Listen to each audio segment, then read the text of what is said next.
Good afternoon and welcome everybody. Nice of you to join us this afternoon. We're excited about the next hour to talk about the future of PropTech. We have an extraordinary group of people with a considerable brain trust, so we'll have some fun with that. My name is John Mollenhauer and I'm the President and CEO of the Toronto Construction Association. And for those of you that aren't familiar, we are Canada's oldest and largest mixed trade construction association in Canada. A little older than Canada, actually, early 1867. So we've been at this for a while. I am excited. I'll introduce the panel, or I'll ask the panel to introduce themselves in just a moment. Just a little housekeeping before we get started. You will notice on the bottom of your screen that there's an opportunity for questions, a Q&A button, and we welcome questions. We'll try to get to them all if we can and leave about the last 10 minutes of our hour to answer questions. As you know, we'll be talking about the future of PropTech today. We've got an incredible group of executives, very knowledgeable collectively and individually. So I will start, I think, Mark, with you to introduce yourself, and we'll just go around the table. Hey, thanks a lot, John, for that introduction. Good afternoon, everyone. I am Mark Bryant, and I have the privilege of being the Chief Information Officer of PCL Construction. We proudly operate in Canada, US, and Australia in the buildings, civil, and industrial markets. And so far today, I hope everyone's really enjoying the day, the conversations. I know I'm really looking forward to this one, and I hope the rest of you are as much as I am. Thank you very much, Mark. Kathy, can you introduce yourself for us? I sure can. Thanks very much for having me. My name is Kathy Paul. I'm Associate Vice President with Workplace Solutions at BGIS in Canada. BGIS is a facility management company that focuses on providing our clients with services related to building operations and some unique services like what I do. I've been in the industry about 25 years now, started my career in interior design, and today I work with executives consulting with C-suite leaders around how we can align their workplace with their business objectives, goals, and culture. We've seen definitely an evolution in the industry. It relies much more on technology now than ever, and we're striving to provide that data-driven solution to support our clients in their strategies and their solutions overall. Thanks very much for having me today. Thanks, Kathy. Nice to have you on the panel. Michael, perhaps you could introduce yourself next. Thanks, John. Good afternoon, everyone. My name is Michael Platt. I'm the CEO of Karma Corp. As background, Karma is a national submetering solutions company. We manufacture and supply utility submeters, whether it's electricity, water, gas, and thermal, to commercial and multi-residential buildings, and also providing monthly billing solution or platform to our multi-residential buildings. Today, our head office is located in the charming town of Lindsay, Ontario, which houses our manufacturing center, our call center, and our innovation center. We're also very fortunate to have a team across the country, whether it's account managers or field technicians in Vancouver, Edmonton, Calgary, Toronto, and Ottawa. As we look towards 2021 and beyond, we're really excited about our industry as well as IoT and PropTech spaces that work in conjunction with submetering, like Eddie. And I guess there's my one plug for Eddie, Travis, so you owe me a beer. And Thanks, I'm delighted to be here today, and I'm really looking forward to the conversation. Thank you. Thank you, Michael. Scott. Hey, good afternoon, everyone. I'm Scott McBride. I'm Senior Director, National Operations Shared Services, located in Toronto for Cadillac Fairview. For those that don't know, Cadillac Fairview is one of the largest property owners, developers for best-in-class office and retail mixed-use properties in North America. We have about $30 billion in assets across 35 million square feet in 69 properties in Canada. You might recognize some of our properties: Toronto Dominion Center, Toronto Eaton Center, Pacific Center, etc. I'm very fortunate to work with some of these companies that are on this panel as part of our technology deployment across our properties. I've been in the industry for 30 years, primarily Cadillac Fairview, started at property, been in our technology group and at our corporate offices. Thank you, Scott. And last but certainly not least, Travis. Thank you very much. And thanks, Mike, for the shameless plug. Much appreciated, man. Just let me start. I just want to thank everybody for taking the time out of your busy schedules to experience this great event alongside Eddy Solutions and so many incredible companies. My name is Travis Allan, and I'm the president and CEO of Eddy Solutions. Eddy Solutions is a manufacturer of end-to-end action and control solutions, as well as a service provider of water damage mitigation technologies focused in North America. Eddy's solutions are applicable in all asset classes. That being said, Eddy has deep focus in the high and low-rise office, residential, as well as institutional assets such as hospitals and government buildings. Thanks, John. Thank you, Travis. That's certainly a formidable group to tackle a difficult subject, and I'm excited to get started. And Kathy, I think I'll start with you. We're going to start with a general question. Just in recent years, what trends have you seen in IoT and PropTech? And maybe you could share some of those. I'd have to say there's probably three that come to mind that I've observed. The first being health and safety. The second, anything rationalizing space or energy, as well as employee experience. So the first being health and safety. We've seen it's really interesting because this was once something that was sort of a wish list item and is now being moved to the must list with COVID, of course, and COVID management. Every CEO at this stage is asking the heads of real estate to rationalize space as well. And that means, they're looking to reduce costs. They're looking to any technologies that can help them rationalize space when it comes to utilization, measuring space, understanding how well utilized space is so that they can make wise decisions about that rationalization, as well as energy consumption. So cutting costs on energy use through energy reduction, measuring energy use, and identifying the outliers where they can find opportunities. And then the last, of course, as I mentioned earlier, is that workplace experience. So technologies that drive the employee experience, efficiencies in their day-to-day activities, anything that they can help streamline processes and improvement as they move throughout their day. Those are the three key areas I've seen for IoT and PropTech.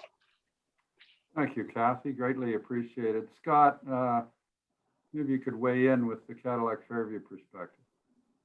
Yeah, I echo those points that were raised.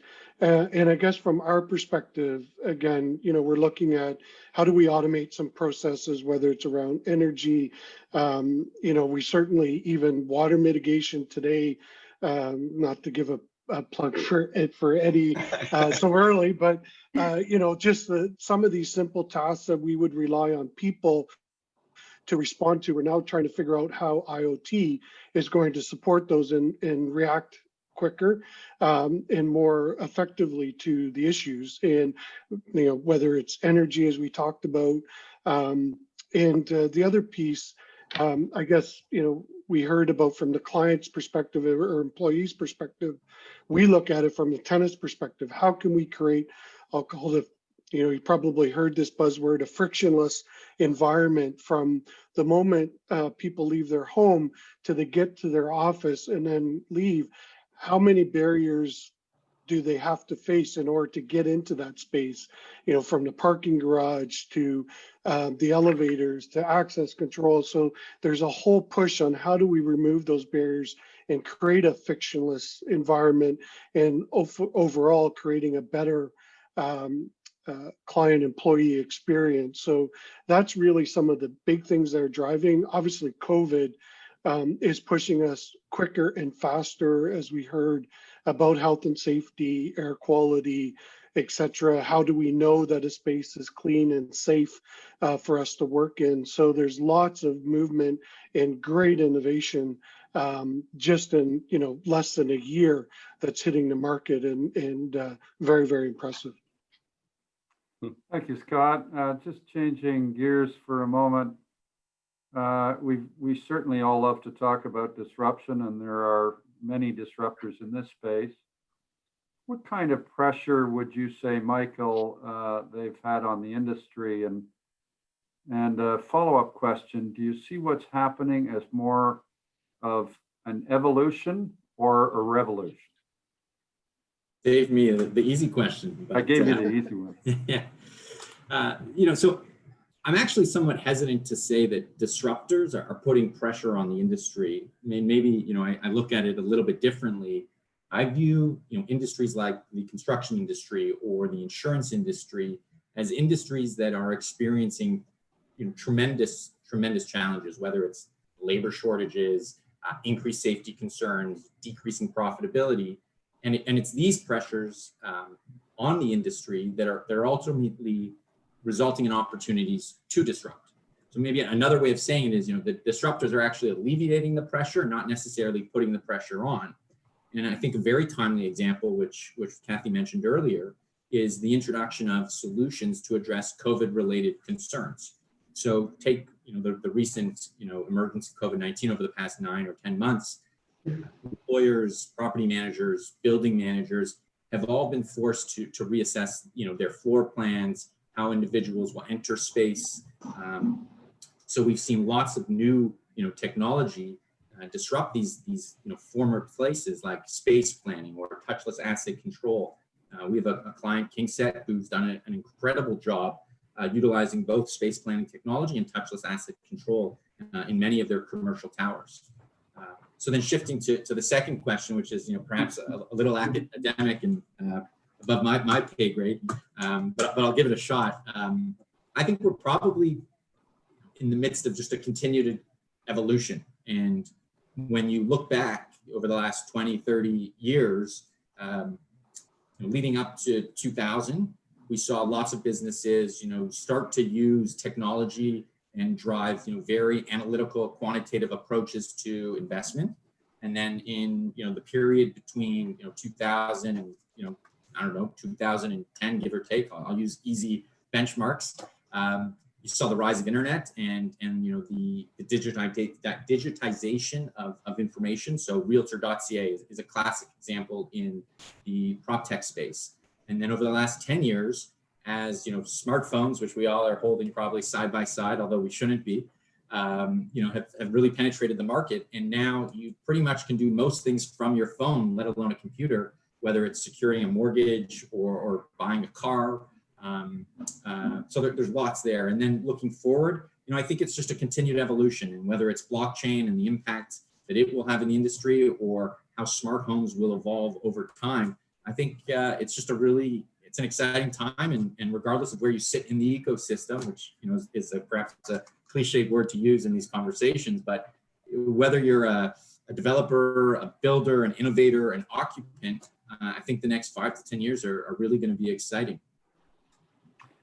Certainly agree with that, and we're certainly entering an era of rapid change. Kathy, you were talking a little bit around this subject, but do you see things moving from evolution to perhaps revolution as we talk about disruption and the impact in the space? I agree with Michael. I think prior to COVID, it was more of an evolution, and COVID created the revolution. COVID has done more to help change organizations than any C-suite tech or innovation leader could have done prior. We've gone through 2 to 3 years of change in only 3 months for some organizations. At BGIS, we've always had a focus on practical innovation, I'm going to say.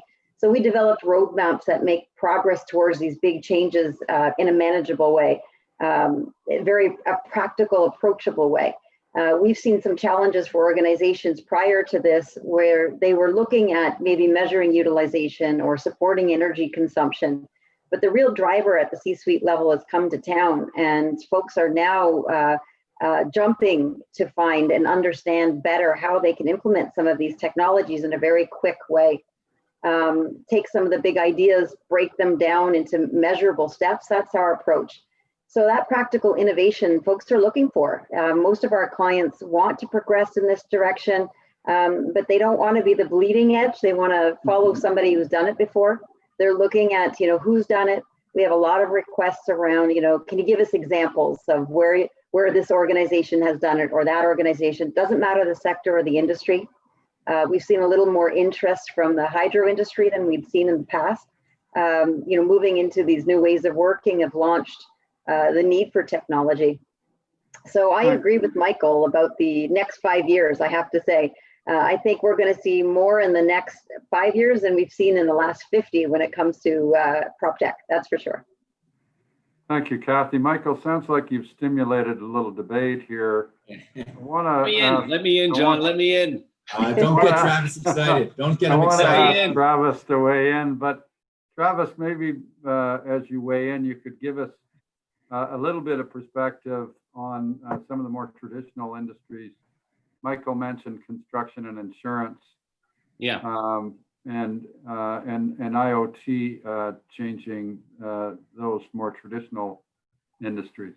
Yeah, I'll start off by saying that, I guess disruption and that type of thing can be perceived as a negative. I actually am 100% in agreement with Michael is saying. I think, I'm a believer in luck on the basis of preparation meeting opportunity.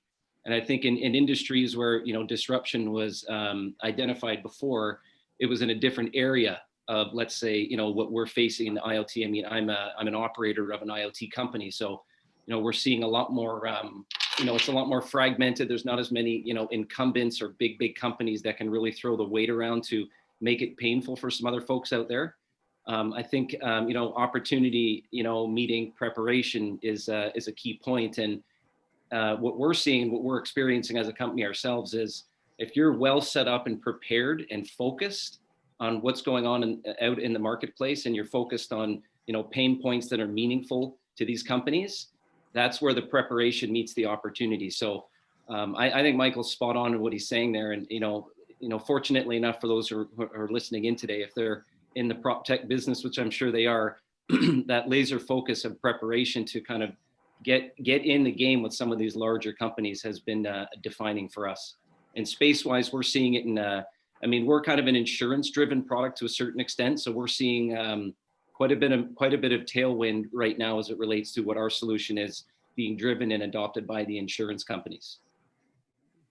It won't be any fun if everybody agrees with Michael. I tried not to agree, but I just couldn't help myself. I'm going to turn for a minute to you, Mark. As somebody in the construction industry charged with trying to move an industry that has traditionally been slow to evolve, understand IoT and be impacted by it, PropTech, new technologies. What are your thoughts? Well, if we're talking about evolution and revolution, I really agree with what Kathy said earlier. There's nothing like leveraging a great crisis to get tech adoption going. That being said, the business of construction is utterly complex. It starts, from design to architecture, engineering, and us as a builder in PCL and building owners and getting married to a next generation technology ecosystem, if you will take an extraordinary amount of time because of the complexity in the construction business. PCL is really focused on evolving its IoT during the course of construction with our Job Site Insights platform. We're really focused on establishing strong partnerships and industry leaders across the entire value chain, from the network or the ground up, if you will, no pun intended, right through to the implementation that will really evolve Job Site Insights into a leading construction ecosystem that crosses the path from design to construction and ultimately the occupied structure, enabling enhanced services for our clients like Scott and his organization, and features for people that are occupying those spaces. So I'd say it's an industry that really respects evolution, but the pace of change is accelerating, and it really needs to, as digitization, even beyond IoT, is rapidly taking hold, hence the word construct tech. So a revolution, no, but a necessity to survive in the future, John, absolutely. And I think pressure will come to those organizations that fail to embrace the change that's really happening in our industry right now. Yeah. I don't think anybody will disagree with that, but I like your segue. I think we can move right to Scott as a client and get his perspective. Yeah, so 30 years in the business, I'll say the first 25, it was a slow evolution of technology, was the basic of needs of turning lights on and off, controlling HVAC, parking systems. And if I think about the explosion that's happened in the last 4 years from that, and then in the past 12 months, it's really been driven. There's, IoT has driven the cost down. We're all under pressure to try to get costs out of operating buildings. And if we can automate some of these work processes or give our building operators a single pane of glass to really understand and diagnose what's going on in the building through big data or other digital twins or other means. It means that our tenants get benefit from that. So, in the past, call it 24 months, there's just really been an explosion of pace of things that we were hard pressed to get use cases to actually work because the cost of deployment, the cost of management, or the total cost of ownership, however you want to look at that technology, those costs have gone down dramatically, which makes these business cases or use cases actually work.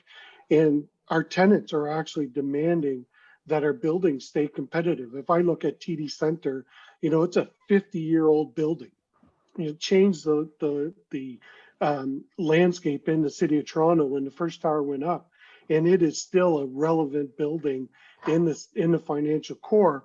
And that really is because behind the scenes, we've been continuing to invest in technology to support the innovation of that building to its current mandate, compared to a brand new building that our partners at PCL constructed for us down the street. So it just shows you how quickly we can deploy technology in the built environment, which is really the biggest majority that we're dealing with today, in a cost-effective manner versus rip down and rebuild. Thank you, Scott. I'm delighted to hear those buildings are working out so well, because in the very early 80s, I was with Cadillac Fairview, and I was a development officer that was charged with working on TD Center with Eaton Center Phase 2. So I remember the conversation being very different in the early 80s than it is now. One of the things that we haven't talked about, and Michael, I think I'll circle back to you, is where do we see the future of PropTech? How do you see us evolving going forward? I love to give you the tough ones, Michael. So, I think the general theme we're hearing today is there's a lot of excitement about PropTech and IoT, whether it's in Toronto or across the country. And in part, that's because technology is rapidly changing, but equally important, and this is echoing, I think, a comment Scott just made, more and more people are quicker to adopt the new technology, which, solidifies, the path that we all hope to go down. In the short term, I think COVID-19 is going to spur a lot of growth in certain areas of PropTech or IT that we never would have thought about. So again, the example I use is touchless asset control, the ability to go from your house to your office in downtown Toronto and not touch one thing. And for someone like myself, who's a little bit of a germaphobe, it's fabulous. In the long term, technologies and developments like 5G, smart cities, all underpinned by AI, will continue to expand at accelerated rates. And 5G ideally will become commonplace, which will enable faster networks and enable us to capture data quicker, which in turn will enable us to build more comprehensive AI-driven solutions. And that's ultimately going to enable us to build really exciting, bigger, faster, smarter cities. And I think we're just at the cusp of that path, or that road, excuse the play on words, but I'm excited to be a part of the team. It's certainly a fast-moving train. Travis, your thoughts?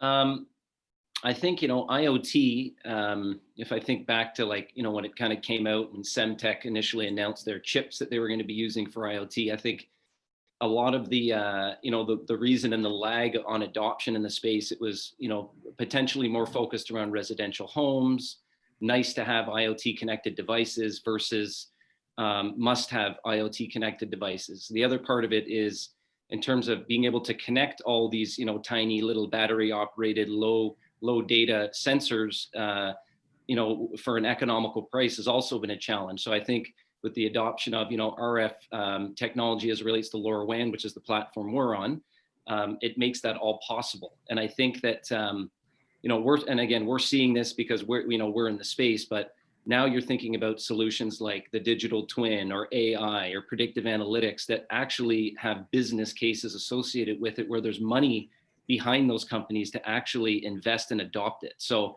my feeling is that this is not just the beginning. I think we're going to see a lot of this going forward. I think the COVID plays a huge piece in it. And I think also the insurance companies now are apt to kind of put their, I don't want to say neck on the line, but they're a little more apt to jump in the game a little bit earlier versus, wanting to scrub all ounces of the data before they even take a step forward. So I think there's a lot of tailwind behind it personally. And I think a lot of that's being driven by, applicable use cases to larger companies that are willing to invest in the space. I think we're beginning something I like to call the exponential era. I think that the change will occur so rapidly that it'll be a very different animal than we've been accustomed to. Kathy, on the design side, what is your prediction and BGIS's prediction as we look forward to the next, say, 3 to 5 years? Well, I think, first of all, the industry has been far too oriented by asset and not by occupants. Employees work everywhere, and we're seeing more and more of that right now. We need more technologies that can connect the virtual teams from wherever they work, not just a building-centric approach to technology. It doesn't work for the large distributed tenants. They want and need the same features and insights for all employees, not different by building. So the irony is that landlords are more likely to invest than occupants. Perhaps that will change now with the focus on virtual culture and distributed employees. But I do feel that we see the doors opening there with users wanting to introduce some of their own tech to the environment on a personal basis, as well as how that may tie into the building tech. And Scott, your thoughts as a client, working on a new building with Kathy and with Mark, what kinds of things are you looking to introduce into your buildings in the next, say, 3 to 5 years? Yeah, so I think the different than maybe previously is we're trying to figure out, how can we share data with those tenants and support, facility managers like BGIS and others where, there's a lot of data that's available in the building system, but how do we share it in a way that's meaningful to those tenants, and that we can respect privacy or cybersecurity. I think cybersecurity is really going to be at the forefront of these buildings as they become more technology advanced. The notion of, systems, disparate systems, not connected to the outside world, but now that we're leveraging the internet, 5G, which we heard about, there's all these other opportunities for, external actors to try to influence the operation of the building. We also have an issue too with just the skill sets that it's going to take to operate these buildings. We used to send guys with tool belts to go, fix something. Now they're going to do this, as we heard about the distributed workforce. They may be working off site somewhere, troubleshooting and understanding what's going on in the building before you roll a truck or send somebody to go fix something. So those are the real pressures that I see coming. It's where the skills coming from. How are we protecting the building from cyber, not just physical, and at the same time meet our tenants' needs for access to data or sharing or controlling that building system. So, just think about the individual control now at someone's desk. I want to adjust the temperature. I want to control my lights. I want to adjust the blinds. I want to book an elevator. All those things which were, 5 or 6 years ago seemed like, big dreams. Today, it's virtually an expectation if we're going to lease space and convince people that working in our buildings is a place they want to be. And those are big needs today that we probably wouldn't have entertained, a couple of years ago. Thank you, Scott. Mark, question for you, just a slightly different spin on the same question. As a builder, when PropTech is moving and evolving very quickly, arguably at revolution speed, and as a builder, you need to you will be working with clients and a design team and trying to keep up to technology. And there will be new technology, new PropTech technology that occurs as you build. How do you stay current during the construction of a building when your client and the experts and the folks that you're working collaboratively with are telling you about new ways to approach old problems, and they're new every day? And you Well, can't lock down the scope. The short answer, John, is I don't sleep. But the stone cold reality is that technology and PropTech is moving. I've been in technology for 30 years, so the reality is the pace of change and the rate of change today in all industries outpaces anything that I could have even imagined even 10 years ago. And so, we're continuously adding technologies and capabilities around our Job Site Insights platform, which was born as a telemetry platform, which, at the end of the day, an IoT platform essentially collects data from sensors, and you're hoping to get actionable insights from that data that alert you to a problem before it occurs or allow you to address a problem before it becomes a bigger problem.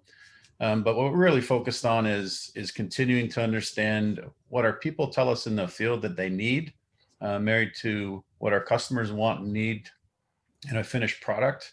Because as you heard Scott say, they're really focused on, and Kathy say, people are really focused on, we need to focus on the people as much as we need to focus on the asset, probably more so on the people, because as people we're getting more demanding relative to what we see. So, well, the core of our approach and our future view of the technology in the space is started with telemetry and Job Site Insights. We're quickly growing an ecosystem of adjacent products that you'll probably hear me announce at some point around that ecosystem around that product to really create a smart construction ecosystem, which really defines PropTech. So PropTech to me isn't defined by IoT. PropTech to me is defined by IoT and data at the core, married to adjacent smart technologies, at least in our business, that can be married to that core, and then create a really smart single pane of glass. So people aren't looking at 6, 7, 8 different panes of glass to understand one thing. They're looking at one pane of glass to understand many things. Thank you, Mark. Just before we move on to the next question, just a gentle reminder. I see we are getting some questions now. I certainly encourage the folks listening in to think about a question that you might have this panel answer. Hopefully we get to all of them. It's unusual to get this kind of expertise all together in one room. So it's a great opportunity, I think, to get some insight. On the subject of insight, I'll start maybe, Travis, with you. You have lots of IoT experience. You have been through the process of strategically planning how to integrate IoT and PropTech. What advice would you give our listeners today as it relates to strategies they might deploy for their businesses going forward, their buildings? Great. Yeah, happy to answer that. So I'd have a few points in that. So I would say, focusing on the low-hanging fruit as it relates to pain points, not chasing a million different use cases and concepts all at the same time. Really become an expert in one area, or employ, devices in one area that you can build on. I would say, this kind of builds on Mark's comment there in relation to what you're saying, like, how do you adopt tech? I think everybody needs to personally be thinking that way. Anybody that owns a building, you can't make an isolated decision to say, hey, I want water now. And then, turn around a year later and go, oh, goodness me, I want water, but now I want this. So, as a company, we've approached, our execution in that fashion.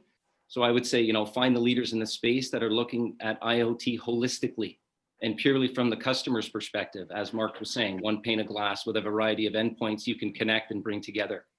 As I mentioned, in terms of JSI, it's a very smart way to approach it, and likely the way I would too. So, they've solved for not only the current and future use cases, but very much the customer experience and driving that one pane of glass application.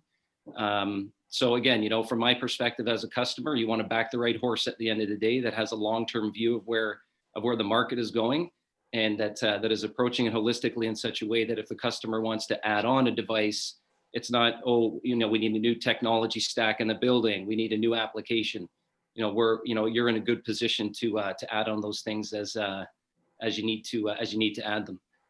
Another bit of an odd comment outside of IoT is I think that there's a lot of companies in the space, different sensor companies, technology, software, et cetera, and a lot of these companies are startups, as an example, or heavy early stage.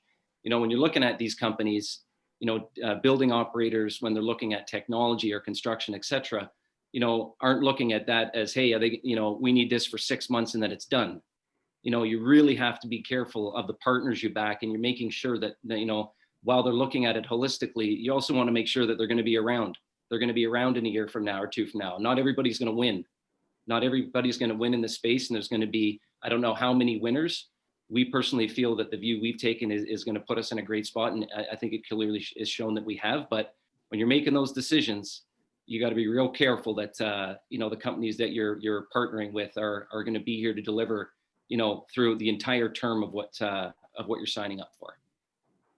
It's very true, particularly in the building business. It Yeah. feels like everything has been, people assume price is synonymous with value, and it isn't. It's about capability, and it's about transparency, and it's about collaboration. I couldn't agree more. Yeah.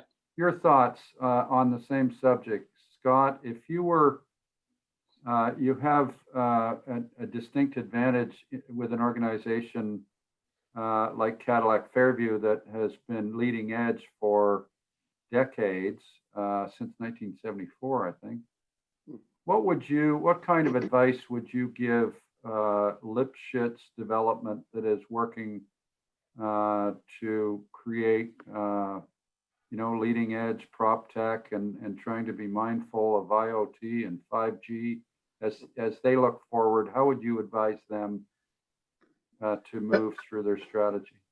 Yeah, I think it's a great point. And a couple of things have to happen. One, I'm very fortunate to work with a great team of people, both on the operation side and our IT side. It's that collaboration between technology and operations, well thought out use cases we've heard about. How does that fit into a roadmap? We hear a lot about fail fast, but we've got to be able to try and pivot and be nimble. Mark brought up some great points. We're used to building buildings over 3 years, 2, 3, 4 years. Well, technology, if you think about the pace that's happening today, you're making changes, you're making decisions now that are going to be obsolete 12 months from now. So how do you keep pace of that? So that notion of really thought out use cases, Travis made a great point. Who's going to be around? And the other key point is, do you understand how you need to be organized and the cost associated to support the technology? People have a great concept of the first time dollars. I'm going to install it. I know what it's going to be, but do you really understand the cost to support that technology or to utilize that technology? So those are some key lessons, certainly I've learned over my time, but that are really coming to the forefront right now. Thank you, Scott. Michael, I'm really looking for something strategic that would help our audience understand some of the things that should be on their to-do list as they think strategically about planning projects. Sure. So I'm usually a person of threes, but I'll keep it to two key questions that most stakeholders probably need to ask themselves when they're considering implementing IoT-enabled solutions. One, and this is echoing a statement a number of individuals would have made, but you really need to push the decision maker to refine and define what they're trying to solve, right? So it can't just be about, oh, I want to put in the fanciest, flashiest new widget. You really need to pin down exactly what you're looking to do with the solution. And it could be improving sustainability, it could be improving safety, improving financial performance, or perhaps even, and we're seeing this more so now than we ever did before, improving occupant satisfaction. But that's really key to pin that down. And then the second question that I think you have to push the decision makers to think about, and maybe this is a two-part question, is one, how do you plan to integrate the solution and the system with the organization? And secondly, who within your organization is really going to champion this cause? Because there are going to be a lot of naysayers, there are going to be a lot of people that push back, but you've really got to have a key champion within your organization. So on a personal note, just to bring this to light a little bit, Karma over the last number of years continued to hear from our clients that water damage was becoming, more expensive to repair. It was becoming more prevalent, and they looked to us for a solution. So, we went to the market to find a partner that could help us with this. And, again, here's plug number 2. We found Eddie. We really liked Elliot Samuel. Travis was just a tag along, I get. And that really solved the problem that we were looking for. But then, once we decided on, what system, and who we wanted to partner with, we really had to decide on who at our organization was going to champion that, not just internally, but externally with our clients. And that's where we tapped Ephraim Spiegelman, Karma's CRO, to really lead that charge. And, he would have had, a lot of conversations internally and a lot of conversations externally. And we're early on in the relationship and partnership, but it's certainly been fruitful, and we think the path forward is going to be really exciting. Thank you, Michael. I'm okay with the plugs, by the way, for Travis. I remember meeting the first time I met Travis, he was the recipient of an award for innovation that was given at the Construct Canada show. So, I don't think we need to, I don't think we need to give Travis any more praise. I think we're in good hands. I like it when my tires get pumped. Let's keep going here, guys. It's all good. I'm mindful of the time, and with your permission, I'm going to go and ask a couple of questions. First question, do you see healthy buildings, i.e. measuring particulate matter, relative humidity, environmental comfort, measuring volatile organic compounds, CO2 key to having employees to return to work safely? I love to start with a difficult question, and I'd love to throw it at Travis first. Oh, goodness me. I'll do my best at this one, but this might be better used for Scott. But I would say that part of how we're approaching the business today. Oh, am I on there, John? You are indeed. Okay. I would say part of, the way that we're looking at the business today, really speaks directly to those things. So some of the work we're doing with some of our partners is not only the water component, but adding that temperature, humidity, air quality, occupancy sensors, a whole bunch of different things onto our platform to deliver that to the building. So from our perspective, with a kind of an isolated view of a large partner in Cadillac Fairview, we're seeing them, look for certain things outside of, I would say right in line with that. So, I talked before about the holistic view of where this is going. That's a good example of that. And it kind of speaks right to that point. That was a great segue back to you, Scott. It's interesting. So, I've been in this business a while, as I've said, and I think about the days of Legionnaires and sick buildings and all the indoor air quality challenges back then to where we are today with, even scientists at opposite ends as to indoor air quality and the transmission of this virus. But that being said, absolutely, I think the industry is catching up with sophisticated indoor air quality sensors to address those concerns, whether it's particulates, whether it's virus in the air, to humidity, CO2. Like I can tell you personal experience, just one antidote. I was concerned with large meetings in our smaller boardrooms. What was the saturation throughout the day with CO2 and how were people behaving on that? So we went out and we sourced a sensor, and we're starting to measure that right now, because as our own employees working in our space, I was concerned about, we were cramming several people into small spaces for a meeting that they weren't designed, and how was that how are people behaving as it relates to air quality and where they're getting tired and all those things. So it's a new, it's not a revolutionary thought. It's an evolution, and it's just really started from the 80s of sick buildings. Now we're just more purpose focused around CO2 and particulates and COVID. But yeah, the industry's catching up, and we're going to just see some very sophisticated sensors in the building, whether it's in the room or return air, supply air, that everybody's going to measure. And again, it's, as I talked about earlier, it's data that we want to share with our clients so that they understand how we're conditioning or maintaining that space. Thank you, Scott, and thank you, Travis. A little different direction. A question perhaps for you, Kathy.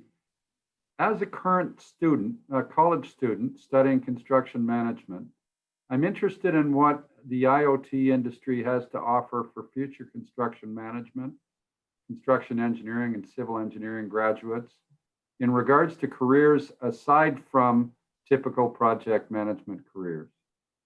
So I think they're trying to get a sense of how important this part of it is to their employability as a student. I think it's a great question and pretty advanced for someone thinking along these lines who is currently in school. I have a nephew actually studying construction management right now, and it's a very current question that we've talked about at the dinner table, I'll say. I think the number one thing is to remember why we need buildings. Buildings are meant to house people, and people need buildings to interact with one another and connect. If you're a construction manager getting into that industry, if you start from that perspective, thinking about buildings are for people, then you need to understand your role in that process. So I would encourage someone who's maybe studying that field, looking at how the technologies can support people and how can I make that current to how I offer my construction process. The number one thing I think construction managers need to remember is that we work with one another. We are a team of people. The more understanding you have for other careers or other roles that team members play in the process, the better you'll be at your role. There isn't any career at this point that I can imagine that wouldn't require technology as part of a solution. So understanding the role of IoT in a building, understanding the role of IoT in the occupiers of that building and the tenants, as well as the participants using the building. And then your role in that can I want to say arc off into any one of these industries. I happen to work for an FM company, and I don't think I've met anybody who woke up one day when they were 8 years old and said, I can't wait to be a facility manager when I grow up. So one thing I've also learned is that your role will appear to you as you interact with these other industries. And I would encourage you to consider that in your progress.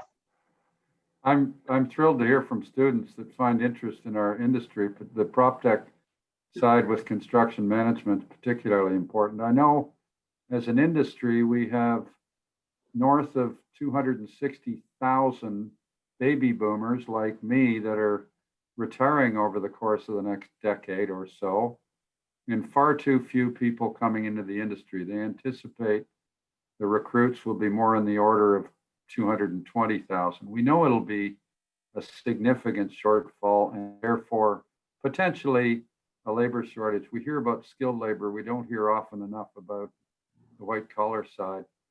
And you can relate to that, I know, Mark, but I'm going to go a slightly different question for you, Mark. This was directed for you. Which one trend in PropTech are you especially excited about? And you think this will become much bigger than it currently is? Yeah, thanks, John. It's a good question, and it kind of relates to the question that the person had related to the IoT industry and as it relates to construction management. I think we're in the early innings of what I see as a 9-inning and extra inning ball game. And the thing I'm most excited about right now is what we're living at PCL, which is IoT in construction and enabling a smart construction site.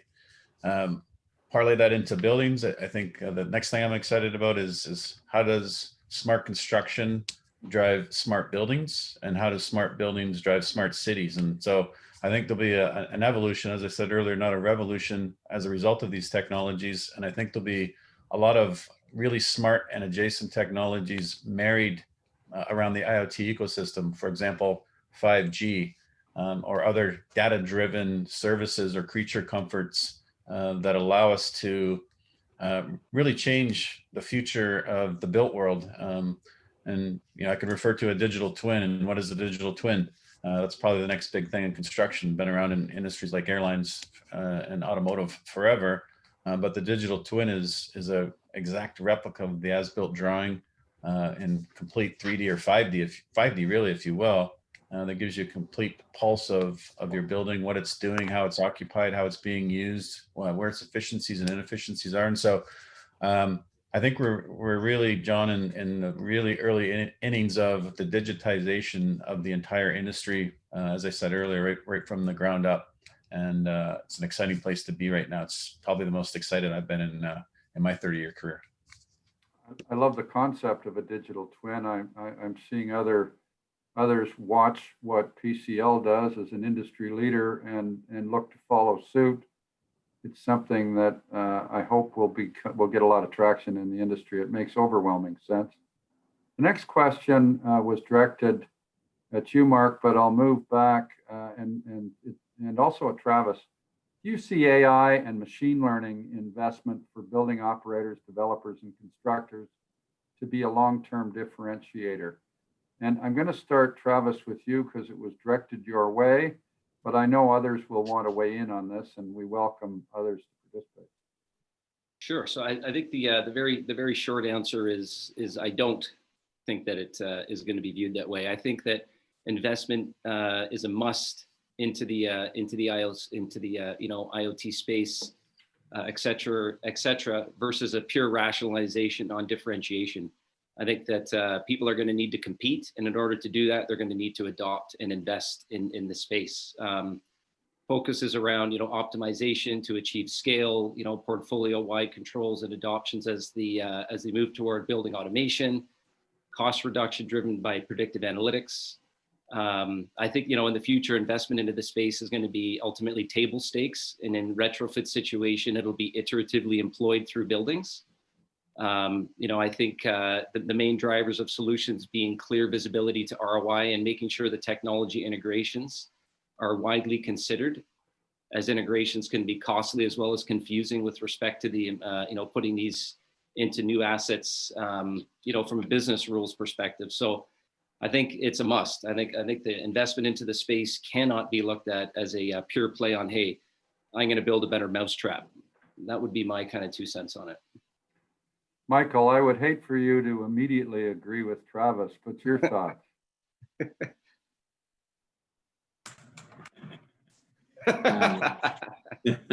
So I think in the short term, I think there are going to be certain players in the industry that are going to make the investment, and then there'll be others that won't. And certainly in the new multi-residential space, we're seeing certain developers jump at the opportunity to make investments to incorporate and integrate technology like One Valet, et cetera. And in the short term, I think it is really going to differentiate one building from the next, because when you look at the downtown skyline and you see crane after crane, building after building, a lot of them look very similar.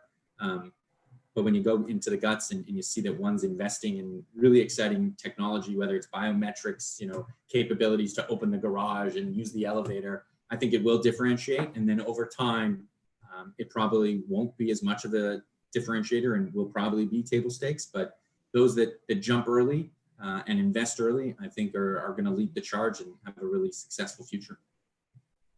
I would say I definitely agree with Michael on that point for sure. I didn't hear you, Travis. One more time. Yeah, I said I definitely agree with you on that point.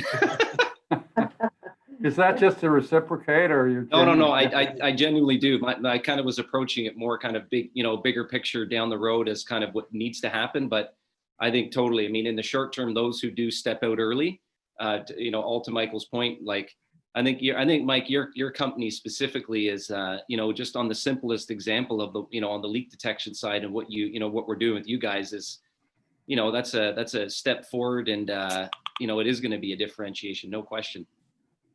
Guys, we have time for one more question, and that's it. Final question. What, in your opinion, is the biggest problem in the real estate industry that PropTech will help solve? And Scott, it seems appropriate to start with you, and maybe it seems also appropriate to finish with Kathy. Yeah, I think we're all chasing the same thing with PropTech and the built environment, new construction, sustainability, reliability, or resiliency in our buildings, whether it's water-based, energy-based. Those are things that we are trying to solve.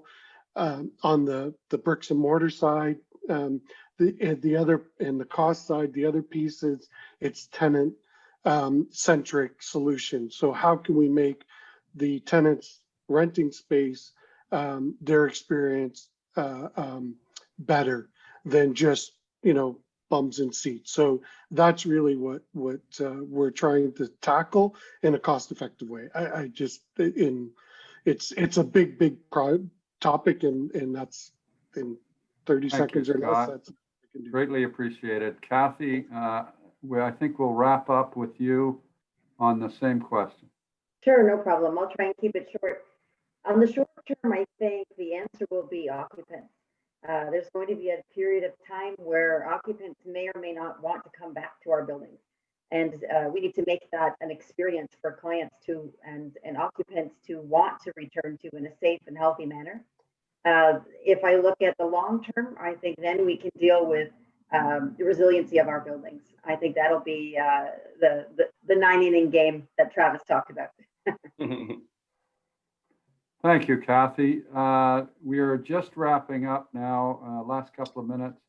I want to remind the folks listening that it doesn't all end here. You have an opportunity to visit the trade show booths in the exhibit hall and catch up to some of the folks that have joined us on the panel today. And I think I speak for everybody that's joined us to listen to our group today. A really extraordinary group, great insights. It's just been, I think, a wonderful conversation about something that matters most. It's a subject that affects everything we do going forward.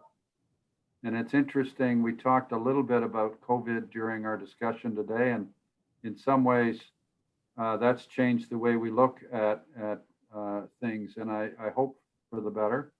There were some positive, some silver lining, I think, because of that. I'd like to thank each of you for agreeing to be part of the panel discussion today. I'd like to thank the attendees for joining us for what I know you will agree was an enlightening conversation, and look forward to getting together again one day soon. Thank you all very much. Thanks, John. Thanks, John. Great job. Thank you. Thanks, John. Thanks, guys. Thanks, everybody. Thanks, everyone. Bye-bye. It's a pleasure. Bye-bye.